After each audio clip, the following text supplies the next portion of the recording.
She comes across like diamonds, diamonds, easy in love when the lights are low. She comes into focus, focus, the closer she gets, the more I know. She takes more whiskey than I wine. Now, for my third dram tonight, I have a bottle that was most generously given to me by Don Holland last year in August or September. It is a Weller Antique 107. It's got some dust on it because it's been under my bar since, August or September last year, and now we're just the beginning of May. So, Weller Antique 107. It says here, the original weeded bourbon, Antique 107, Kentucky straight bourbon whiskey, 53.5% alcohol by volume, and that would be 107 proof. So this should be quite a strong whiskey, and it has the metal screw top. Doesn't make a pop sound, it makes a crack, crack, crack, crack sound. Yeah. Well, when I'm pouring it, that makes the right sound. Glug, glug, glug, glug, glug. And I started out with a Basil Hayden's Dark Rye, which has some Canadian rye in it and some port.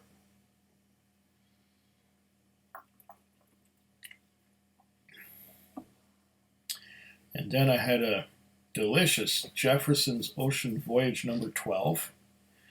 Very small batch, but it was the 23,000th bottle or something like that. I think it was 23048. And now I got this bruiser of a weeded whiskey.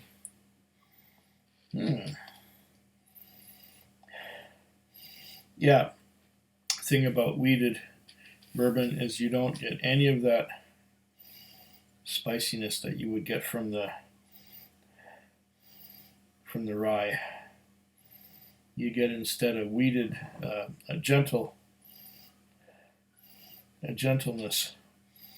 that goes along with your corn. I was getting the wheat, like whole wheat bread. I'm getting some corn husks now. Corn husks and whole wheat bread, that's the interplay between those two, is what I'm getting right now on the nose. That's interesting. The whole wheat bread takes me way back to early elementary school, grade 1 and grade 2, where we had these whole wheat sandwiches. I don't remember what was between the bread. I don't know, it was cheese or salami or chicken or what. But I remember the smell of that rye bread. Not rye, but wheat, whole wheat bread.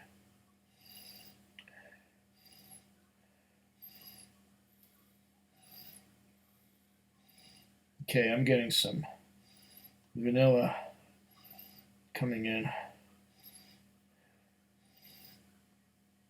I'm getting some sweetness. I think some from the corn and some from the wood. Can't be sure about that. Oh, corn husks. Whoa, blast of corn husks. Of course, this is bottled at 107 proof, so I might have to add some water in order to get the full benefit of it. Now I smell apples, which is interesting.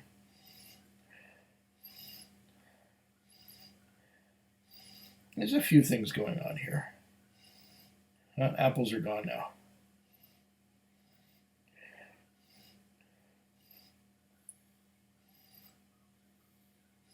Some vanilla at 53%.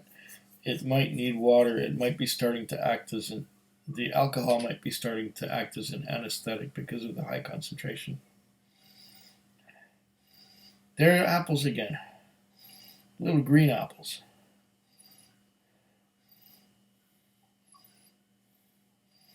Lots of little green apples right now. This changes as it goes. I'm going to taste it neat. Let's have a little palate cleanser first. Then I'm going to taste it neat.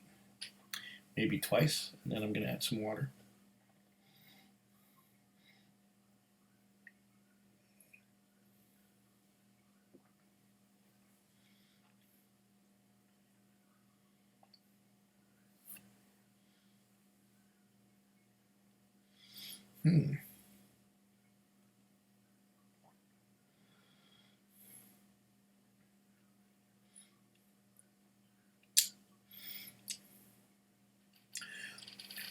Interesting.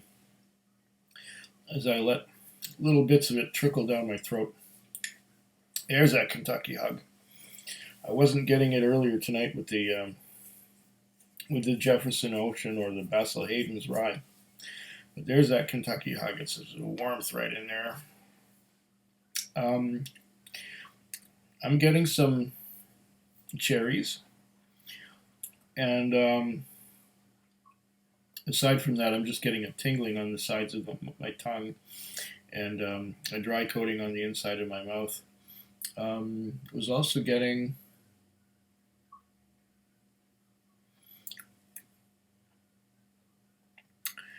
a little bit of fruity notes, a little bit of apples.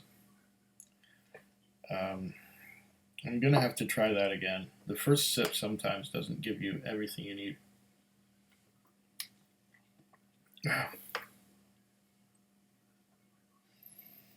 Now on the nose.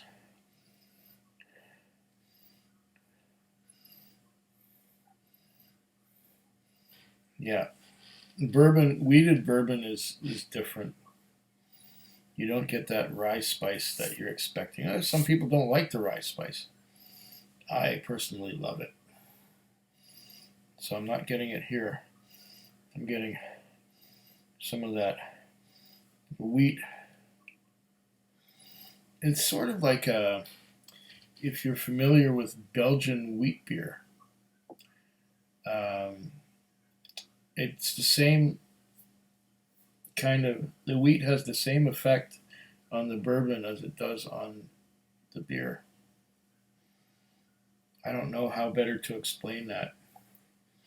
It's just makes it more calm, less spicy, more smooth.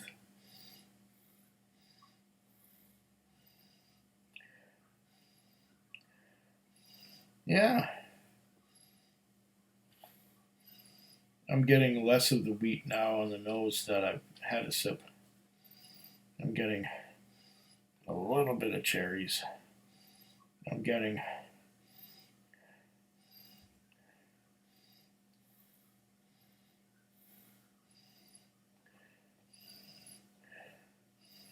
that wheat has a strong influence on the whole thing. Yeah, getting wheat, whole wheat bread again. Whole wheat bread and some corn sweetness. And that's mostly it. Wait, there is something else.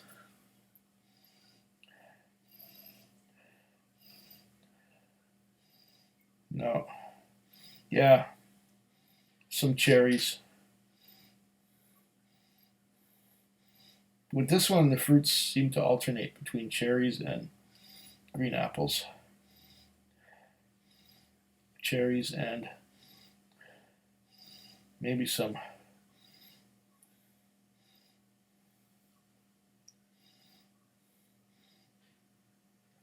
dry kosher chocolate. Don't know if you're familiar with kosher chocolate, but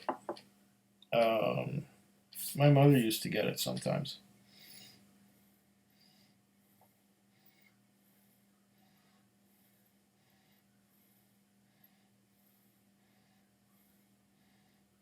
It used to be in the kosher food section at the supermarket. But that was back in Montreal. I don't think they have that around here in British Columbia. I don't think there is a kosher food section. Or if there is one, it's very small.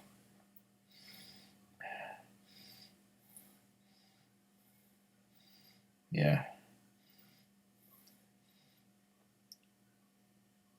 I'm going to have another sip now.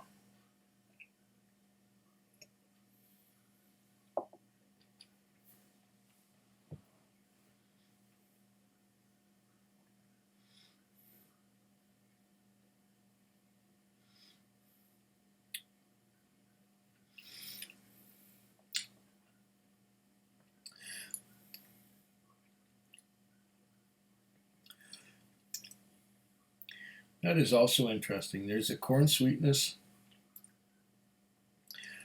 There's some cherries. Not quite ripe cherries. The wheat doesn't come through on the palate, but you can tell it's got a strong, very strong alcohol content. It burns a little. I'm going to add some water and see what happens. Weller is actually made by Buffalo Trace.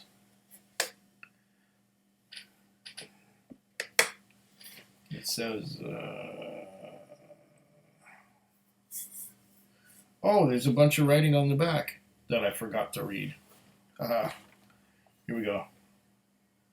Might as well read it. Well, let's see. Let's put some water in the whiskey and then read it while the water does its thing.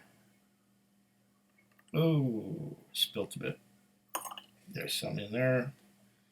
Spilt some on my leg. On my klutz. Maybe a tiny little bit more.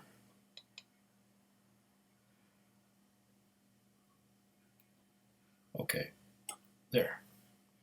That should bring it down to about 45%, or maybe a little less. Anyway, drinking strength. Let's read what it says on here.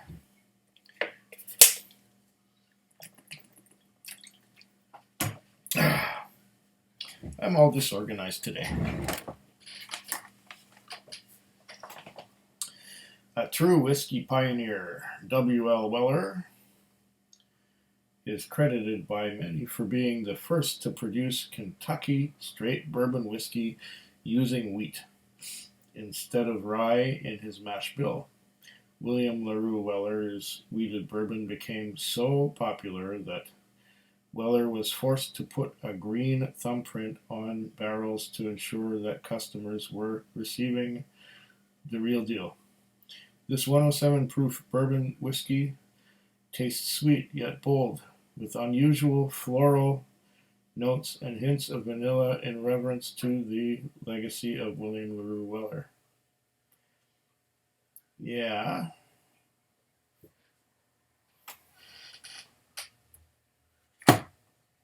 Sweet yet bold. Well, that's one way of putting it. See what it does with the water now. Oh, I forgot to do the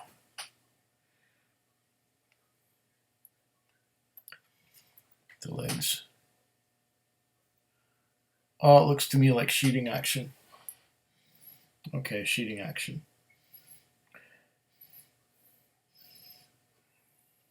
Yeah.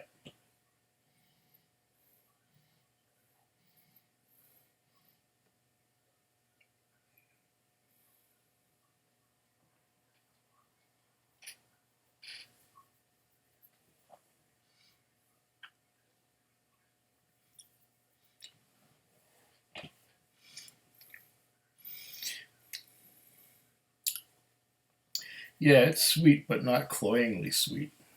It's pleasant.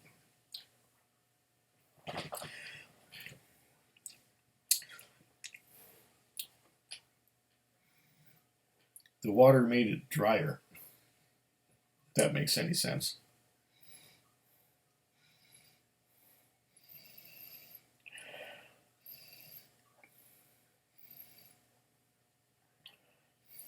Some fruity notes, mostly cherry. Some vanilla. Some caramel.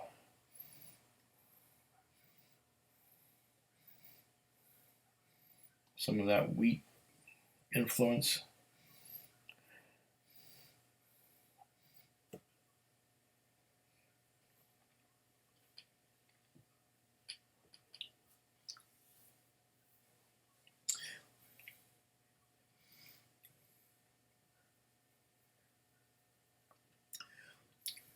A little bit of, yeah, I keep getting those almost ripe cherries.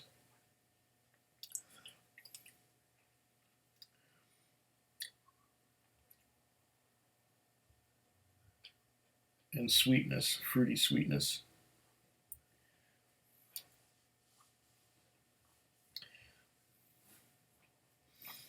I'm almost begging for some rice spice to balance this sweetness.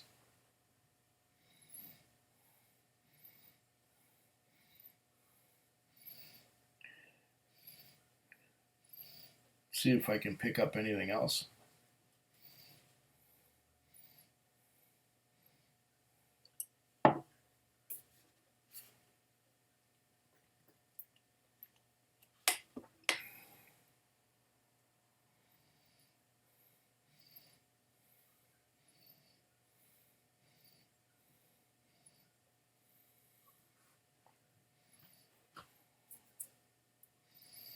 Yeah, with less ABV, it's just not carrying the flavors as much as it was before.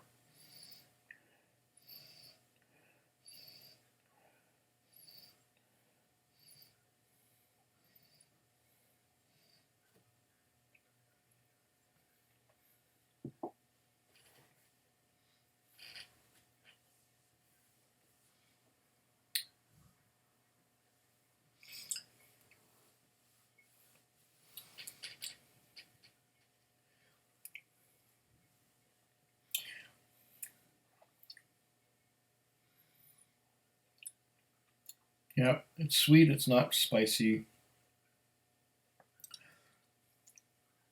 The sweetness lingers. The sweetness is coming from every direction. The wood, the corn, the wheat. It's all right.